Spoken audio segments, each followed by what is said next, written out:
Assalamu alaikum. Good morning, everybody, or good afternoon. We're happy to have you here today for our presentation. As you join, if you just want to put your name and your organization in the chat, and we will start in a moment.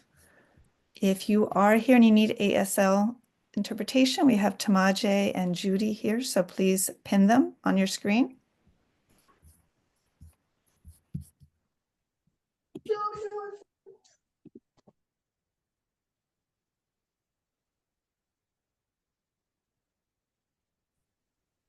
So again, thank you, and we will start.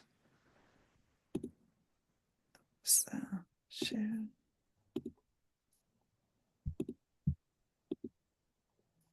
All right, can everybody see my screen?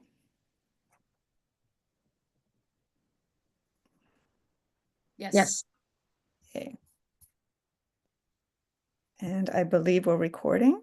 So again, we're the American Muslim Community Foundation. We're part of the Muslim Women's Giving Circle. And we're happy to welcome you to our Social Impact Accelerator Mastermind session. Today we are discussing how to use Masterminds to grow your nonprofit with Shazeen Mufti. And then we will have ASL interpretation by Tamaje Grady and Judy Mermelstein. Thank you so much. Today's agenda is welcome, brief overview of AMCF and the Women's Giving Circle, group introductions, the mastermind demo, and next steps.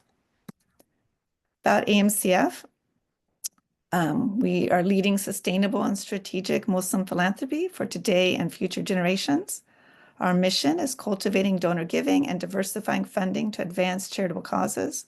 Our core values are sacred, strategic, sustainable, collaborative, diverse, inclusive, and integrity. Our core programs for donors are the donor advice funds and giving circles. Nonprofits are endowments and leadership development. Women's Giving Circle, our purpose is to harness the power of American Muslim women through collective giving, combine and democratize our giving, amplify women-led and women-focused nonprofits, and to support women in nonprofit leadership.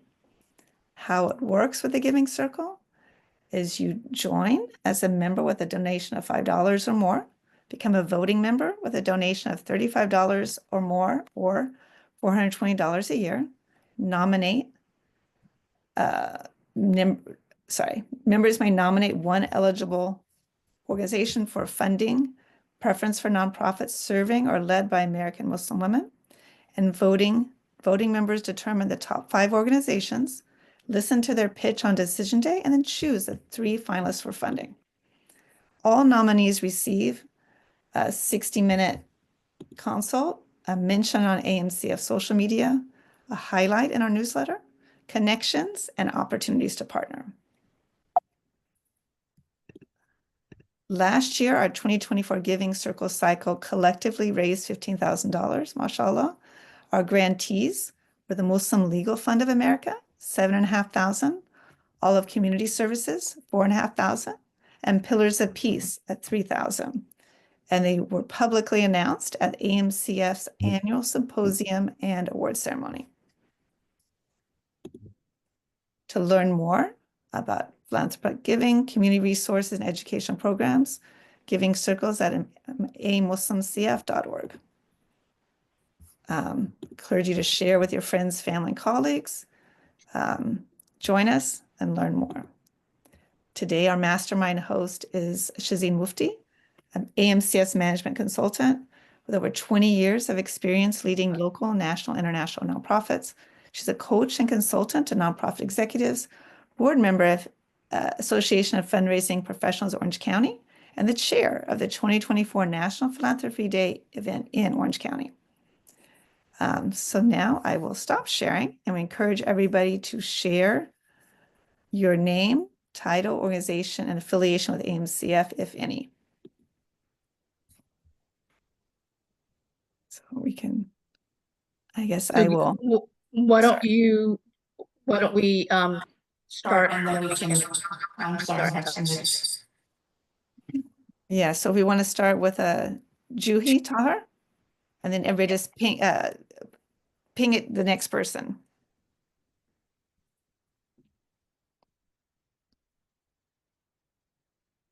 Juhi, are you there? I'm here. Assalamu alaikum, everyone. My name is Juhi Tahir. I'm the executive director and the co-founder of Mohsin. We are a 501c3 nonprofit organization for advocacy and better inclusion of people with disabilities in the community. We've been around for 10 years, alhamdulillah. And AMCF, I have known Muhi Khaja for I don't know how long. I guess that was my introduction to AMCF. We have been collaborative partners, sponsoring each other's work, supporting each other's work.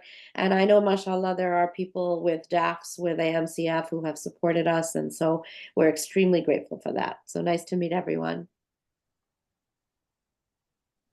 If you want to just pick the next person, Juhi. Sure. Why don't we jump to Mariam Libdi? Assalamu alaikum, everyone. My name is Miriam. I recently started working with ECNAR Relief's office in New England. I am aware of Muslims Women Giving Circle locally that I recently connected with, but there's no official affiliation. Thank you.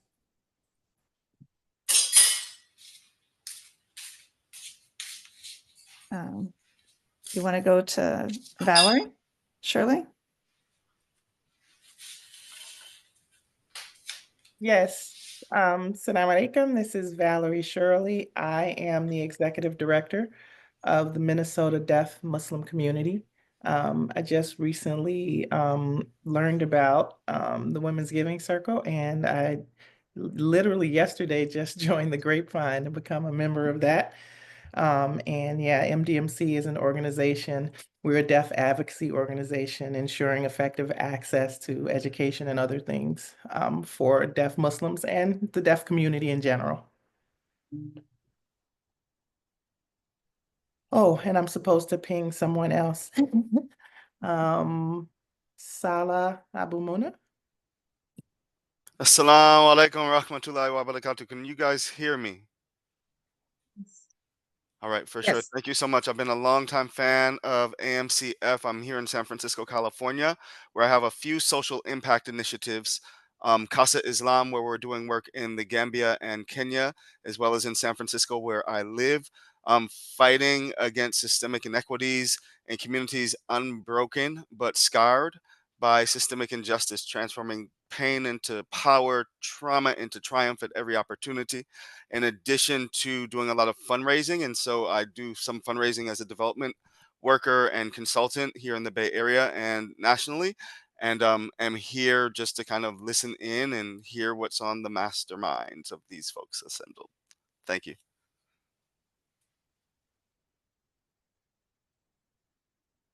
Thank you. I want to, Zahra, you want to introduce yourself?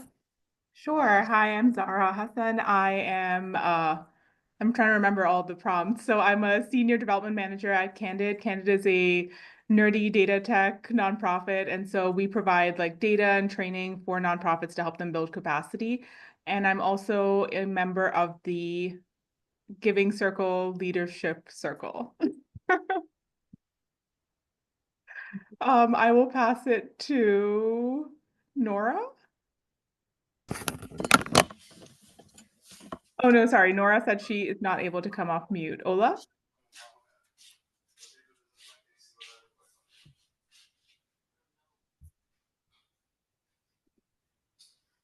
Oh, you're still on mute. Talking to myself. Salam alaikum, everyone.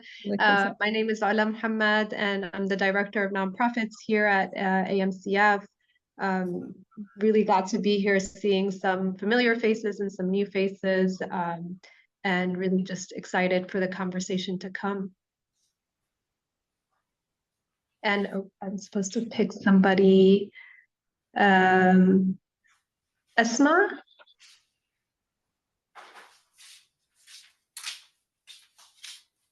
Hello, everyone. My name is Asma Abdile. I work with MDMC, Minnesota's Deaf Muslim community. And as Valerie just explained, I'm in the same position as her for our organization. So it's nice to meet everyone.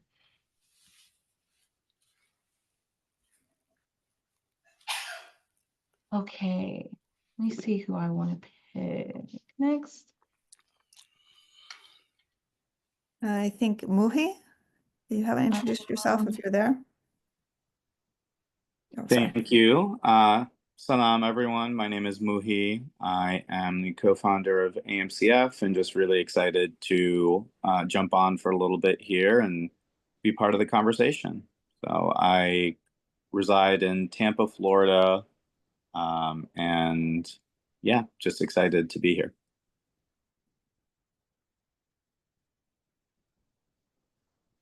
I think we got everybody. Is there anybody else that we missed? Please.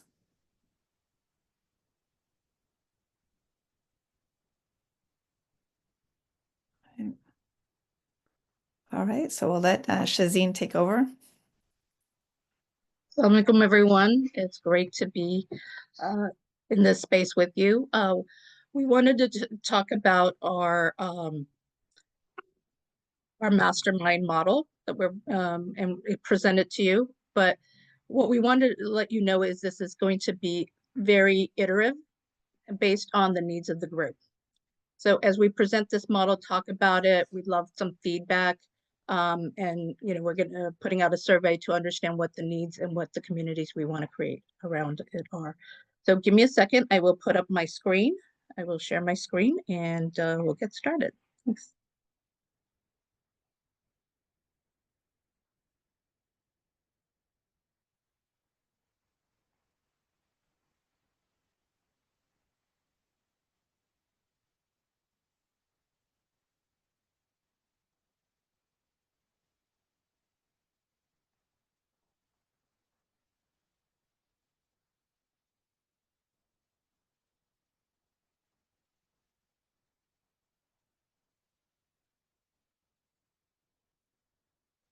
You guys see my screen?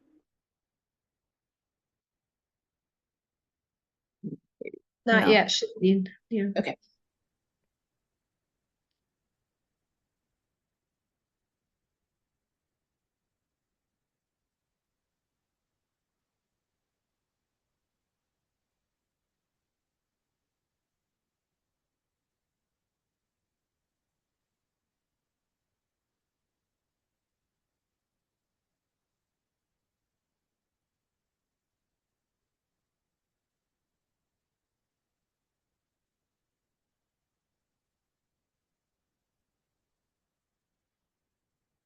Apparently I can't be in my system and share. Give me one more second. I have to toggle my screens. Okay, sorry about that.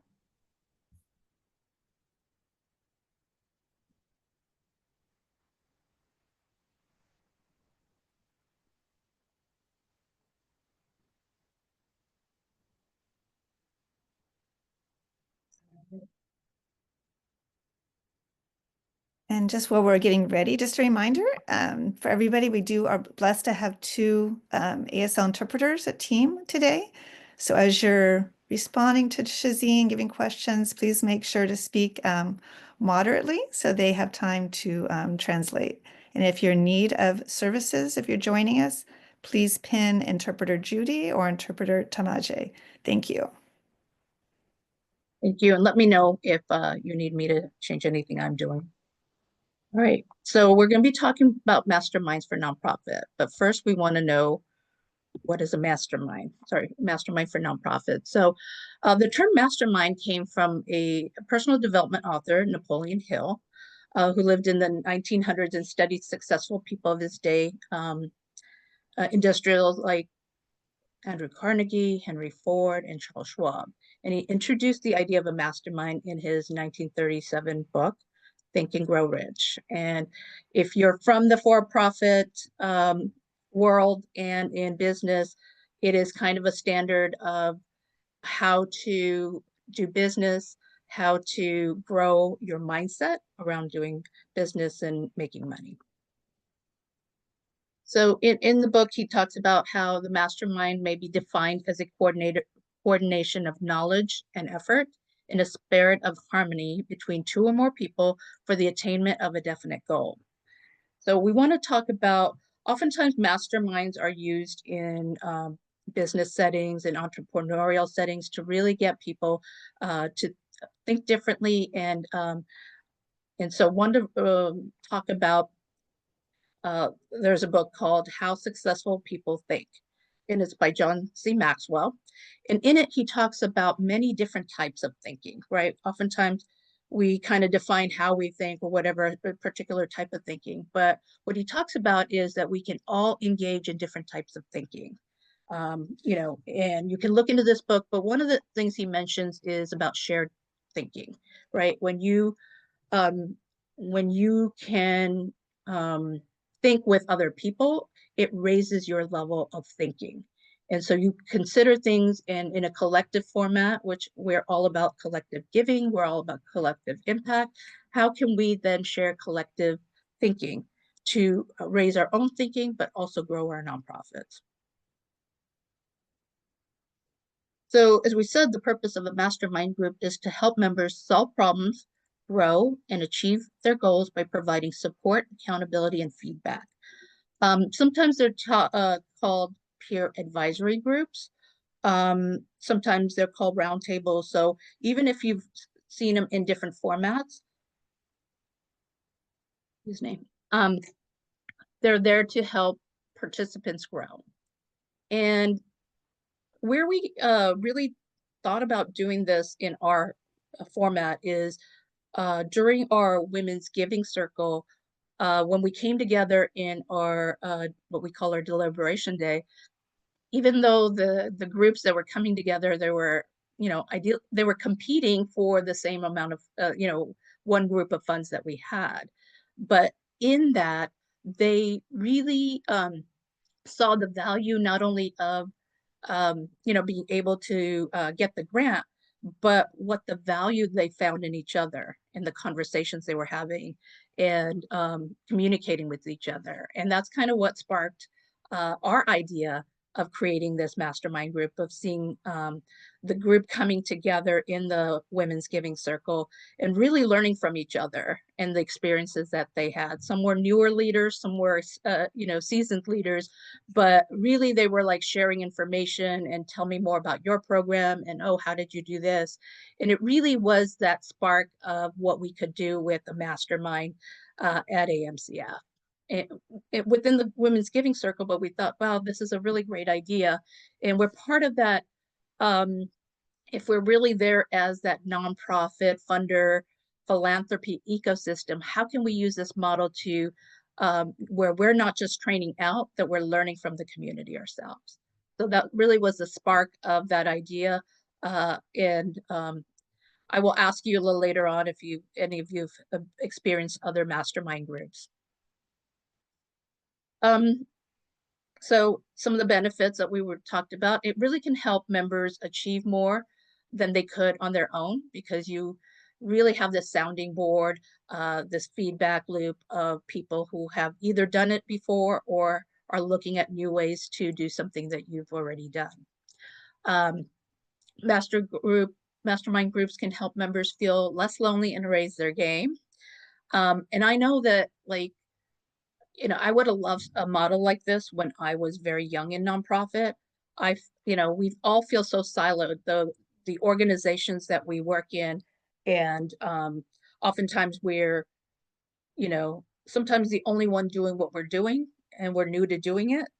But sometimes there is synergy in someone else doing it in another area that we can connect with, or someone doing it a little different, but can show you the way and can model some of the things that we want to do.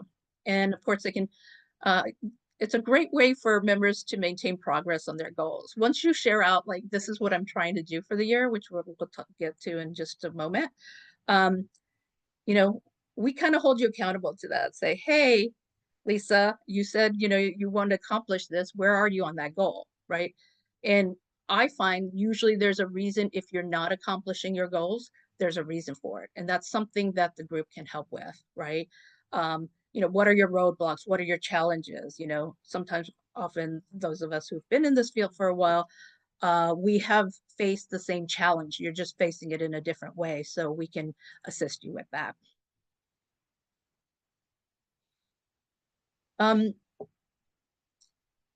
and who are they for? So as we're developing this model, right, and we're sharing it out, we're going to get people who have different interests that might be, some people might be in, food security issues, and other people might be in the arts.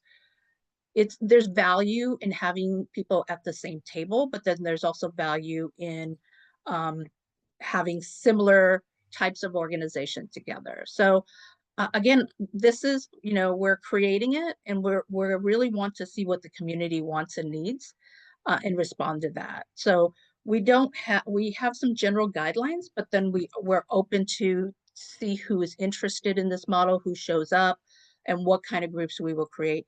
I do think we are, just because it started at the Women's Giving Circle, we are committed to doing a women's nonprofit leadership mastermind, and that's one we will be doing for sure.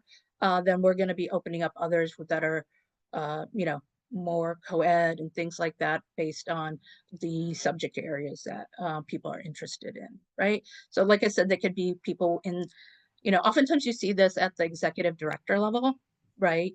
But not for other staff members in nonprofits. And we really don't feel like we need to keep it at that, because it's a from our perspective, it's a professional development element. It is leadership development, and we should be, our model is really to make sure it's open to anyone who wants to participate. So, and so yeah, usually you see, separate ones for entrepreneurs, separate ones for business, separate one for nonprofit.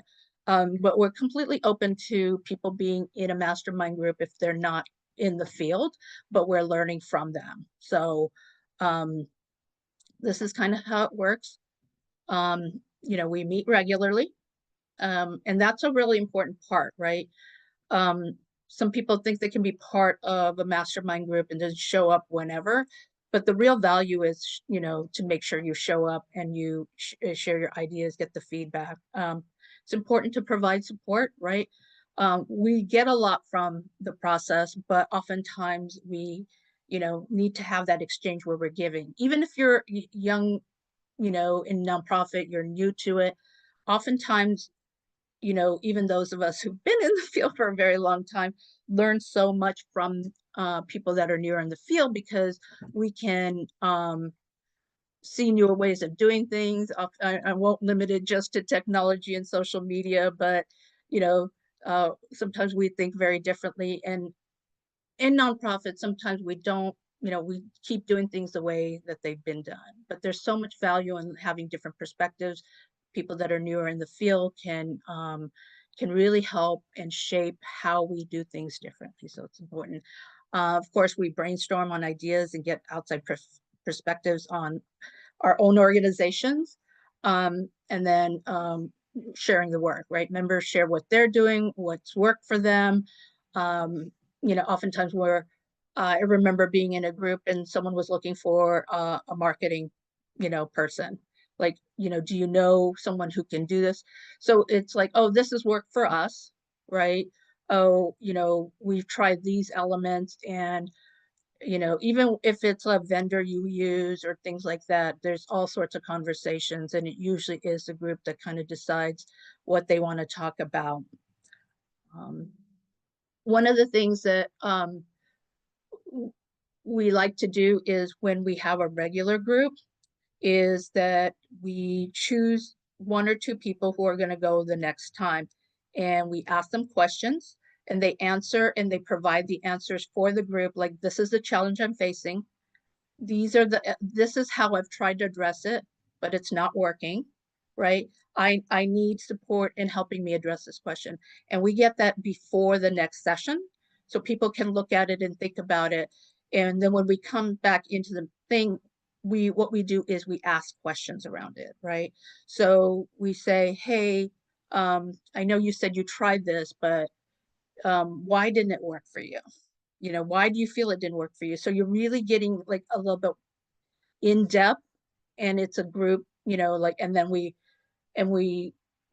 try to figure out how we can best assist the person. We're not telling them what to do. We're saying, okay, Have you thought about this? Have you tried this? This is what worked for me. So it's very much from the perspective of, you know, how do we assist? How do we do stuff together?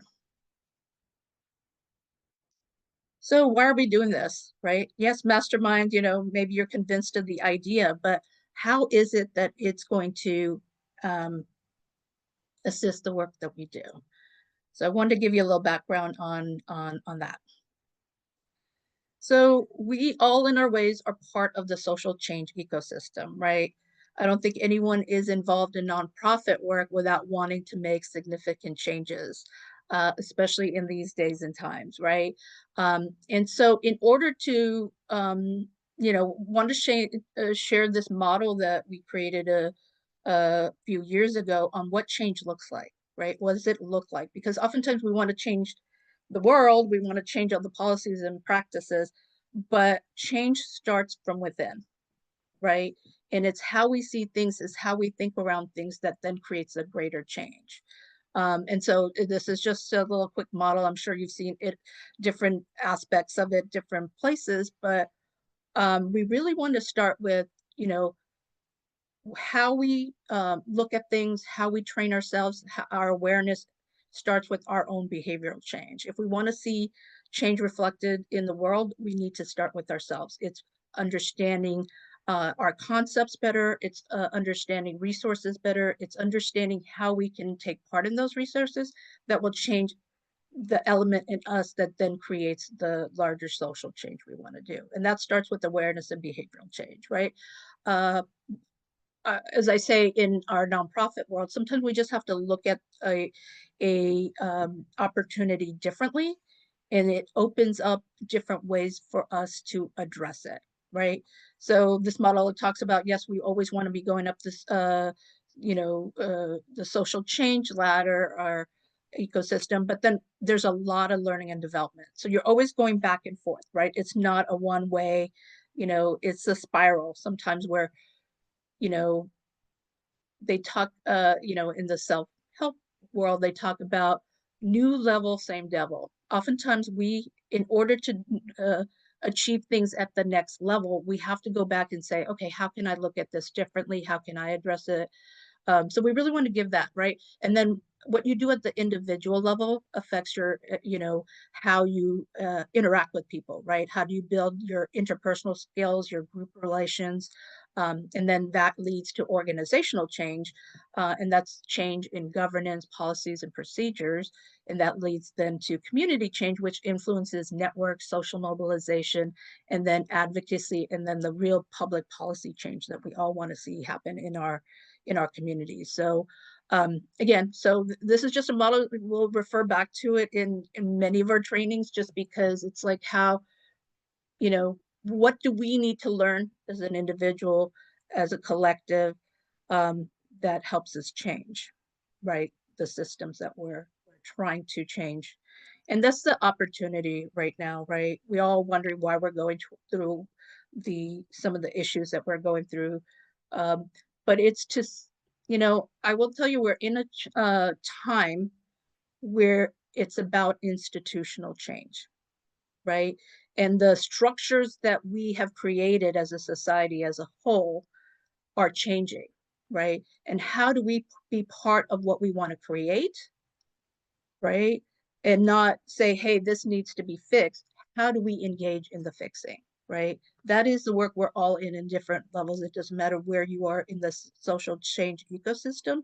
We're all trying to affect that change. And so we want to give the tools and the resources. That's where AMCF can provide. Like, we're really trying to do the trainings. We're really trying to bring people together to make that change. So since we are the American Muslim Community Foundation, right, we really believe in community building. And we feel like these trainings and coming together are the source of our community building, right? And community building is a strategy for bringing people together to create a sense of belonging, right? We all feel a part of the change that we want to do, but we also feel a part of the community, right? And I feel, you know, we've had discussions in-house. We really feel like we are at the forefront of bringing people together, of bringing organizations together, bringing the philanthropic ecosystem together of, you know, we as, you know, I've worked in nonprofit for many years, you know, how do we create that ecosystem? Because funders are part of that ecosystem because they want to fund the change. How do we then, you know, communicate in a way where we communicate with funders that we are the best partner for that change, right? And how do we, as AMCF, create that ecosystem? How do we strengthen it? Part of that is starts with strengthening ourselves, our organizations, and then creating these ways to communicate with funders. So, like I said, this is a growing project for us, but this is where we're headed. So community building can be used for anything, right? It can be used, you know, oftentimes people use it for branding and how do they create communities around their products. But we want to create it again for our community's health, but also for our community's influence, right? We can really use these practices to make sure that the Muslim voice is heard, we are seen, we are part of the conversation. So how we connect with each other, how we connect with our community partnership is how we can best represent our community. So we want to talk about what that looks like, right? We want to build out a network. We want to make sure that we are connected with ourselves, we know our community, we know the issues in our community, and then we take that to the larger tables that we sit at, right? And how we think about that when we're sitting at the tables, how we bring our communities to the table is very important. So oftentimes we feel like we're by ourselves, right? The work that we do, sometimes we feel very isolated, right? So we are actively looking to build out a network so we don't feel alone and we're part of that social change ecosystem where we're really building power.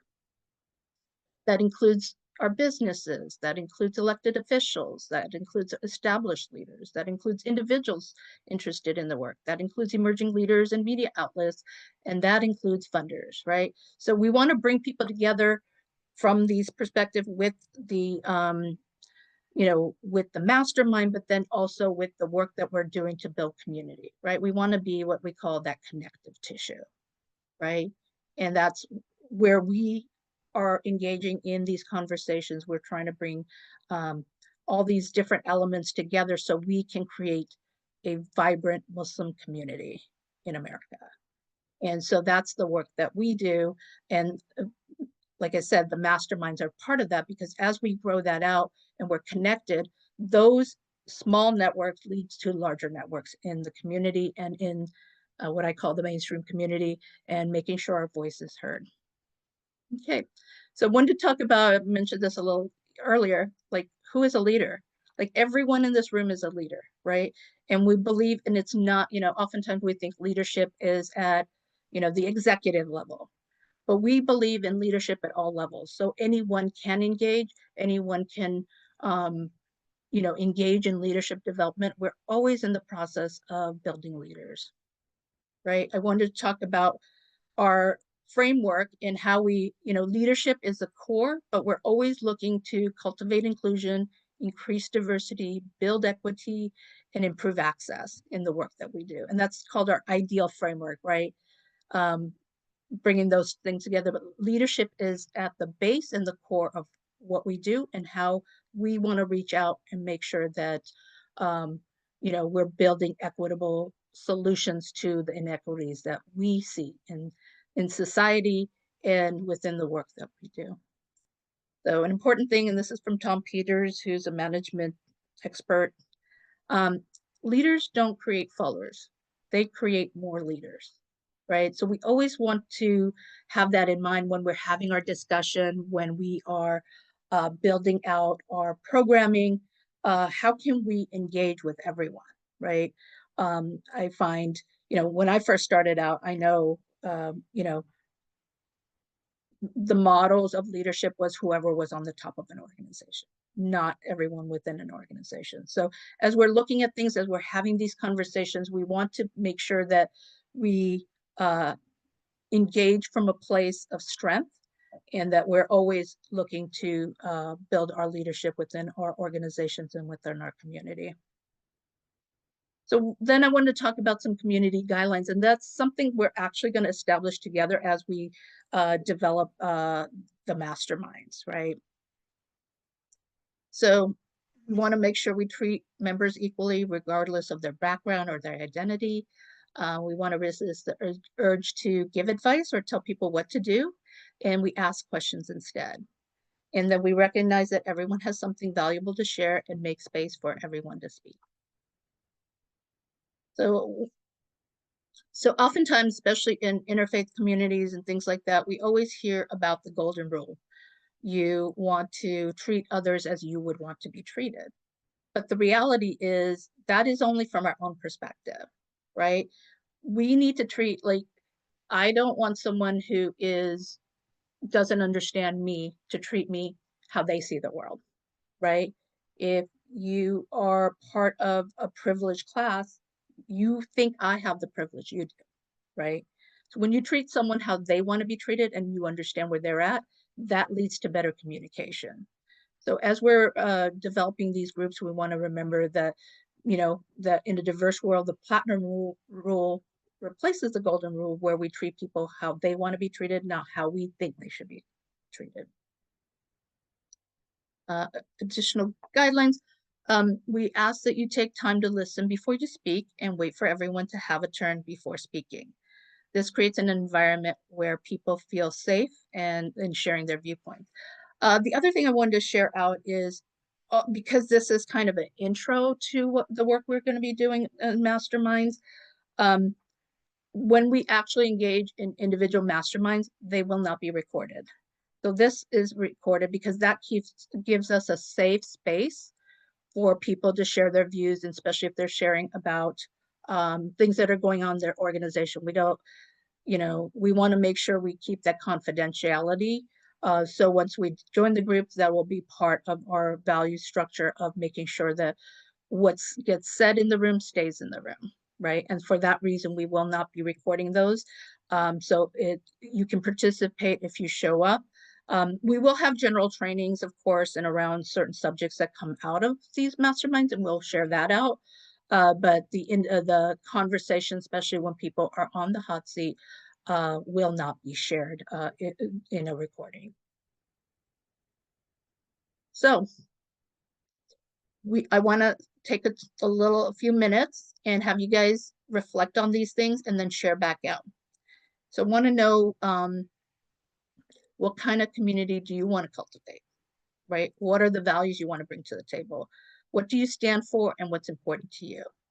And hopefully we're going to take a few minutes. We're gonna, let's think for 3 minutes, and then I would like some feedback back from you guys on these things. So I'm gonna just pause for a few minutes, let you guys all think, and then we'll be back, and then I'm gonna go back to not sharing my screen, and that way we can share.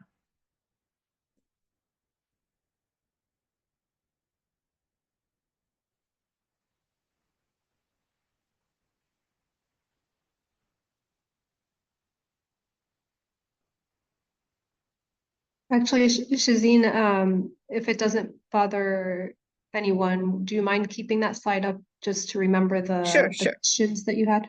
Yes, give me a second, I'll Thank reshare.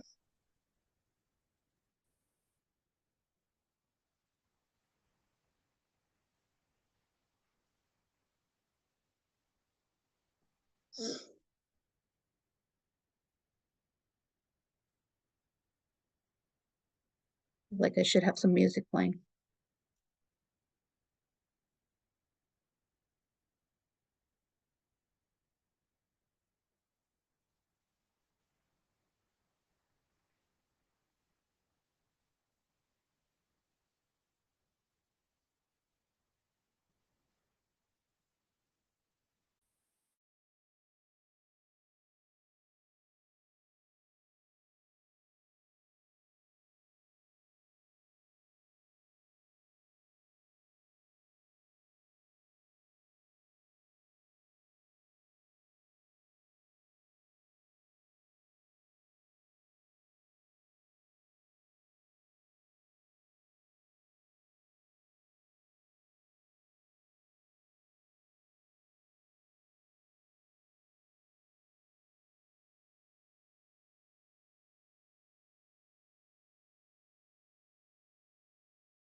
Okay.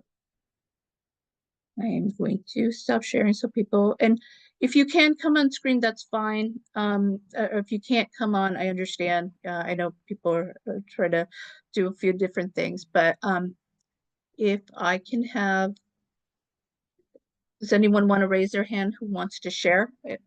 I'd love everyone share, but I understand, you might not be in a place where you can share information right now.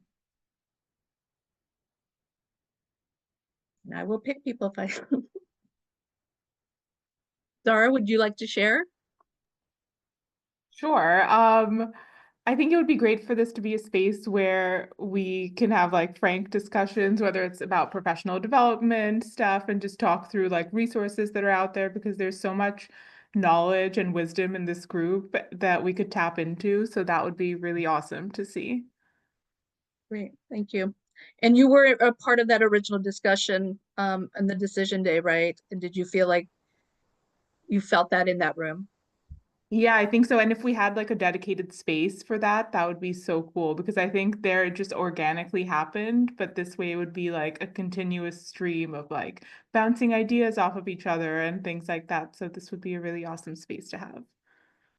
Great, thank you. Lisa, you want to pick people?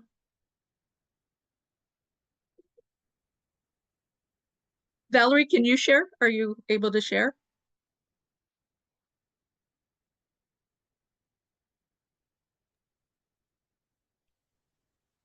Says Valerie, yeah. I'm not sure if I can see myself. Okay. Okay, yes, I'm able to share. I kind of forgot the 4 questions, but that's amazing. Like I have been involved in something like that before. We had a women's incubation here in Minnesota, and we all shared our ideas and networks and resources. We even worked and sometimes shared staff with small nonprofits where, if we had a 0.5 FTE admin assistant and the other nonprofit had an 0.5 FTE bookkeeping manager, we kind of shared in that way to increase. So I just like the idea, because I value growth, I value advocacy, I value equity, and given access. That's kind of what MDMC is built on. And when I say access, we live in a system where higher education is valued, and that gives you PowerPoints if you have, a degree in this or a degree in that. And we very much want to dismantle that system. Whereas if you have the lived experience and you have the skill and you have the talent, based on your degree is not a disqualifying factor for you to be.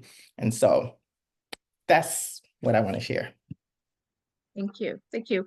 And we, especially in our community, we don't talk enough about lived experience, right? And what that brings to the table. It's oftentimes why our boards don't reflect the communities we live in, right? Because the lived experience adds so much to our programming, and it helps us to think different ways too. So yes, that's a very important element. So thank you for sharing that. Let's see. Juhi, are you, I know you're taking notes, but are you in a place where you can share? I can share definitely about a previous mastermind group way long time ago, more than 10, 12 years ago, when I was starting on this journey. It was just a group of like-minded women who live in the same community and the same area as I do in Chicago. And each of us were on a very different, we were in different industries. We all worked mainstream. We did not work in nonprofit. And it brought such a diverse, group of women together with different skills. And the reason we formed a mastermind group was exactly to bounce off ideas that we had. Hey, how are you doing in your career? What's been going on? Is something, brewing? And for a few of us, we had ideas that we were incubating for, a nonprofit or for a for-profit business. And we were able to share resources. Oh, do you know somebody? I happen to be in the food industry and in sales and marketing, and I knew packaging people, and a friend of mine was starting a soap business, going from like a career in like corporate and operations, and she was going into soap, and she needed a packaging source. So we were able to give her that. And then, someone wanted marketing advice, and I felt like I could do that. So it is a very valuable space.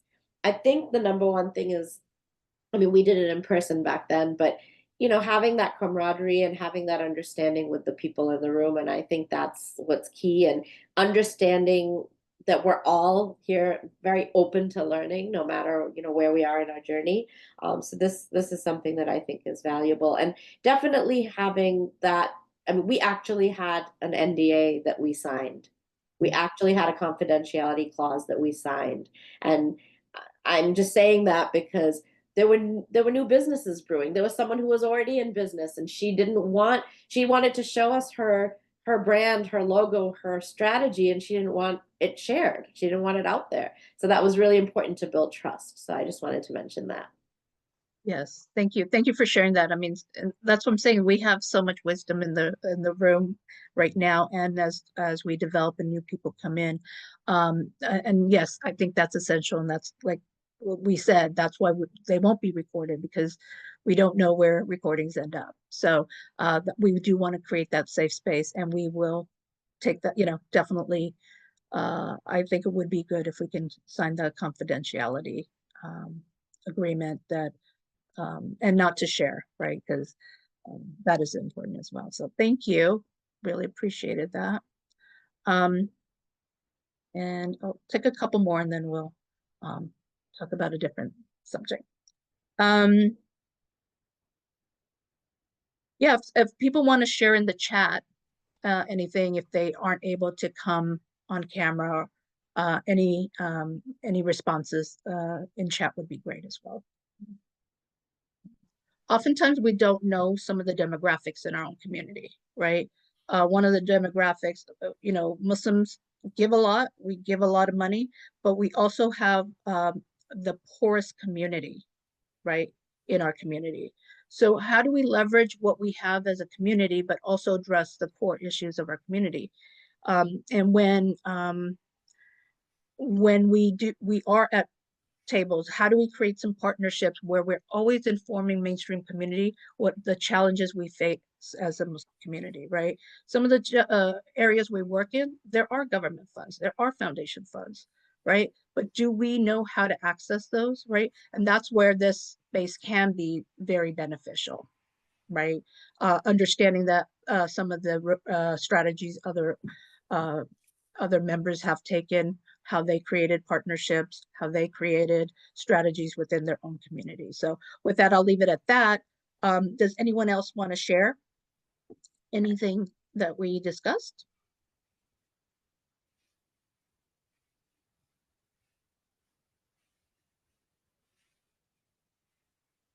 I'll share for a second. Okay. Zine, thank you for the framework that you presented on the mastermind and for the community guidelines. I think that's really important that you kind of set the stage of like what are the parameters and what everyone's comfortable with, because this could be a space that can make people feel very vulnerable, I think sometimes, because who likes to come to anyone with a problem that they have?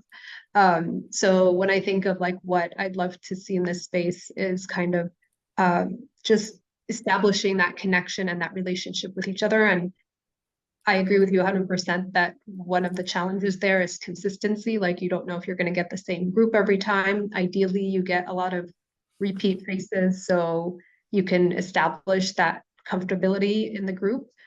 So that would be kind of my hope, is that we see a little bit of consistency. I know not everyone can come every time, but you see kind of a core group building, and that core group establishes enough of a trust and a bond to be okay being vulnerable to a certain extent and be like, this is an issue I have. Could somebody help me? And I think we should like give ourselves grace that might take a little bit of time. When you're meeting a group virtually for the first time, like you don't know everybody yet, or everybody's feeling everybody out. So I think it's totally okay that it just takes time to build that trust and to build that relationship. But once we get there, inshallah, I think the conversation could flow a lot more comfortably for everyone. And then until then, I'm happy to I'm happy to be vulnerable. So one issue I'll just put out there, and this is not in my capacity as AMCF, but actually serving as a board member in a small grassroots organization. They support like grassroots development work in overseas. And my question there is, it's very much a volunteer-run organization. And one of the struggles we've had was, how do you transition from being a 100% volunteer organization to kind of scaling up just a little bit, or getting consistency, because it's so hard to get things done with a 100% board-run volunteer organization. You have busy people that are pulled in many other directions, and they have to like carve out time to give a couple of hours of their time to taking this organization further. So if you or anybody else has tips on something like that, scaling an organization would be great. Does anyone want to chime in and provide Ola with any feedback on that?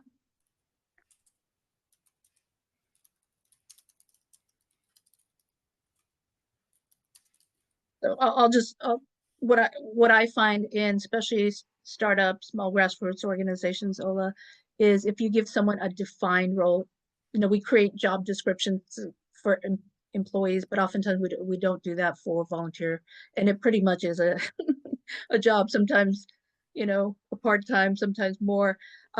If you create like an understanding of what needs to be done in like within a month time frame or whatever, then you can go back and say, is that something you're capable, and then do you have time for it? And then always understanding that people go through change, so you might lose volunteers, right? How do you work with what we call the life cycle of a volunteer, life cycle of a donor, whatever, because they are going to be strapped more, like they're going to be going to, if they've got young kids, they're going to be going on holiday and vacation, right, in the summer, right? I know boards that don't meet in for 2 months in the summer because they know no one's going to show up, right? You build those practices and how you do your operations, even if that's a volunteer-led organization or if it's even more established organization. So I think that having some group interaction with that, asking those types of questions of especially some of these founders who've founded organizations and then scaled them would be like, I'd love to hear from people who've done that, right? Because they've had that experience. And what is it actually like? There's what everyone tells you, but then actually what they did in order to overcome that and get to the next level. So I think that would be a great topic that I think a lot of people within a group would have some would like some information, but then probably have some experience around. So I'd love to discuss that further. Thank you. So I know we're at time and beyond. So we're going to wrap up. If anyone has any further questions and wants any answers, I'm happy to answer, but I want to say thank you to everyone. Lisa, did you want to wrap up? Sure. Let me just share my screen for a moment.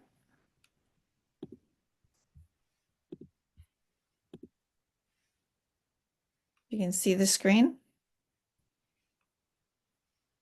So again, thank you to our hosts, our ASL interpreters, and all of our attendees. Thank you so much for joining. And we appreciate the help of the the Minnesota Muslim deaf community of assisting us in providing this ASL interpretation today. So thank you for that. For more information on them, you can go to their mndeafmuslims.org for their website. Here are some upcoming programs that we have. Next month on the 19th, Zahra Hassan, who was on the call, will be our speaker for boosting your nonprofit, free fundraising and capacity building tools. So huge shout out to Zahra for sharing her talents and resources. She does work with Candid, as she mentioned. And then our next February mastermind, which won't be a demo, will be an actual more of a mastermind session, will be February 27th at 10 a.m. And for that, also learn more about us, follow us on social media, learn and join on our website, contact us for a virtual chat. And if you want to take a minute, there's a QR code and a link. If you want to fill out the survey, we'd really like to know what you want to talk about. That's crucial. If there's some issue, I know we've just kind of had a couple of hypothetical issues today, but if there's some actual issues that you would like to discuss or want help, more information that aren't just kind of hypothetical but are actual, that would be great to know. And we'll use that and either inviting somebody to the hot seat or at least proposing a topic for discussion for next month. So everybody can just take a moment to do that. It should take maybe 30 to 60 seconds.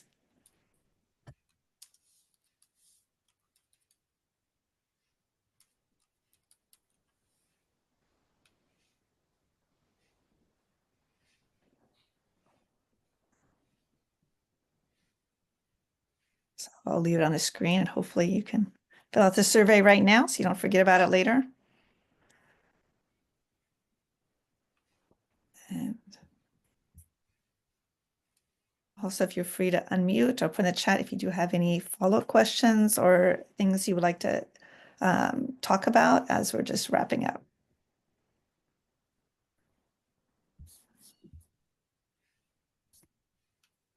Lisa, do you want to mention some of the upcoming webinars we are planning?